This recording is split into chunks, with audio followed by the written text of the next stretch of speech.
Ignazio Cutrò, l'imprenditore di Bivona che ha denunciato e fatto condannare gli estorsori mafiosi, autori degli attentati che tra il 1999 ed il 2006 avevano danneggiato i mezzi della sua impresa edile, ieri a Palazzo d'Orléans, alla presenza del presidente della regione siciliana Raffaele Lombardo, ha firmato il contratto con il Consorzio Autostrade Siciliane per la prima commessa pubblica dopo aver finalmente ottenuto il DURC, il documento unico di regolarità contributiva.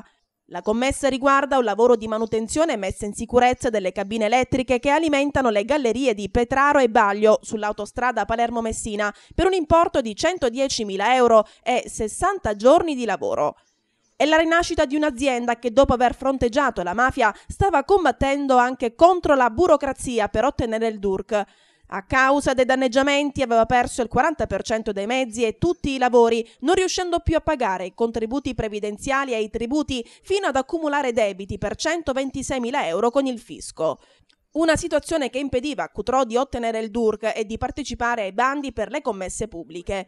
Oggi, ha detto l'imprenditore agrigentino, grazie alla regione siciliana si apre un'era nuova per i testimoni di giustizia. È la prima volta che un'impresa di un testimone di giustizia all'interno di un programma di testimone di giustizia riesce a risollevare la propria azienda. Questo è un grandissimo messaggio che si dà per tutti coloro che hanno denunciato, tutti coloro che non hanno la forza di alzare la testa e denunciare. Oggi non ha vinto Ignazio Cutrò, oggi hanno vinto tutti i siciliani onesti che ogni giorno combattono per le legalità e contro la mafia. Un lavoro di piccole dimensioni, ha detto il presidente Lombardo, ma che consente a questo imprenditore di riprendere a lavorare. Noi gli stiamo vicino, gli starà vicina comunque la regione.